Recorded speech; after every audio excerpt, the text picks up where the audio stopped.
ಪದ್ಮಶ್ರೀ ಪುರಸ್ಕೃತೆ ವೃಕ್ಷಮಾತೆ ಶತಾಯುಷಿ ಸಾಲುಮರದ ತಿಮ್ಮಕ್ಕ ವಿಧಿವಶ.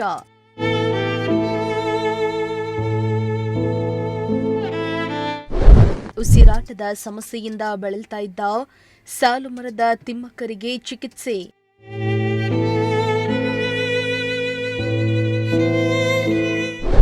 ಬೆಂಗಳೂರಿನ ಜಯನಗರದ ಖಾಸಗಿ ಆಸ್ಪತ್ರೆಯಲ್ಲಿ ಚಿಕಿತ್ಸೆ ಫಲಕಾರಿಯಾಗದೆ ನಿಧನ.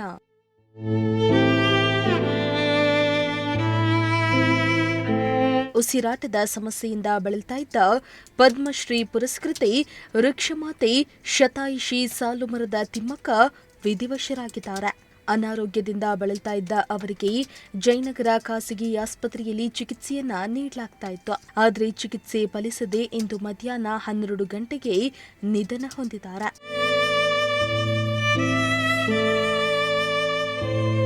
ತುಮಕೂರು ಜಿಲ್ಲೆಯ ಗುಬ್ಬಿ ತಾಲೂಕಿನಲ್ಲಿ 1911ರ ಜೂನ್ 30ರಂದು ಜನಿಸಿದ್ದ ಸಾಲುಮರದ ತಿಮ್ಮಕ್ಕ ಹುಲಿಕಲ್ ಗ್ರಾಮದ ಚಿಕ್ಕಯ್ಯರನ್ನ ವಿವಾಹ ಆಗಿದ್ರು.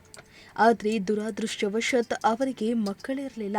ಹೀಗಾಗಿ ತಮಗೆ ಮಕ್ಕಳಿರದ ದುಃಖವನ್ನ ಮರೆಯಲು ರಸ್ತೆಯ ಬದಿಯಲ್ಲಿ ಆಲದ ಸಸಿಯನ್ನ ನೆಟ್ಟು ಅವುಗಳನ್ನೇ ಮಕ್ಕಳಂತೆ ಭಾವಿಸಿ ಬೆಳೆಸಿದ್ರು.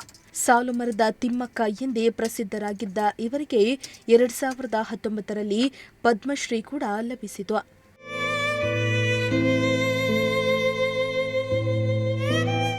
ಅನಕ್ಷರಸ್ಥೆಯಾಗಿದ್ರೂ ಪರಿಸರ ಸಂರಕ್ಷಣೆಯಲ್ಲಿ ತಿಮ್ಮಕ್ಕ ಅವರ ಮಹತ್ತರ ಸಾಧನೆಗೆ ಹಲವಾರು ರಾಷ್ಟ್ರೀಯ ಮತ್ತು ಅಂತಾರಾಷ್ಟ್ರೀಯ ಸಂಸ್ಥೆಗಳು ಪ್ರಶಸ್ತಿಯನ್ನ ನೀಡಿ ಸನ್ಮಾನಿಸಿವೆ. ರಾಜ್ಯೋತ್ಸವ ಪ್ರಶಸ್ತಿ, ಆರ್ಟ್ ಆಫ್ ಲಿವಿಂಗ್ ಸಂಸ್ಥೆಯಿಂದ ವಿಶಾಲಾಕ್ಷಿ ಪ್ರಶಸ್ತಿ, 2010ನೇ ಸಾಲಿನ ಪ್ರತಿಷ್ಠಿತ ನಾಡೋಜ ಪ್ರಶಸ್ತಿ ಸೇರಿ 2019ರಲ್ಲಿ ಪದ್ಮಶ್ರೀ ಪ್ರಶಸ್ತಿಗೂ ಇವರು ಪಾತ್ರರಾಗಿದ್ದಾರೆ. 2020ರಲ್ಲಿ ಕರ್ನಾಟಕ ಕೇಂದ್ರೀಯ ವಿಶ್ವವಿದ್ಯಾಲಯದ ತಿಮ್ಮಕ್ಕ ಅವರಿಗೆ ಗೌರವ ಡಾಕ್ಟರೇಟ್ ಅನ್ನು ಕೂಡ ನೀಡಿ ಗೌರವಿಸಿತು. Bureau report, Prajashakti TV.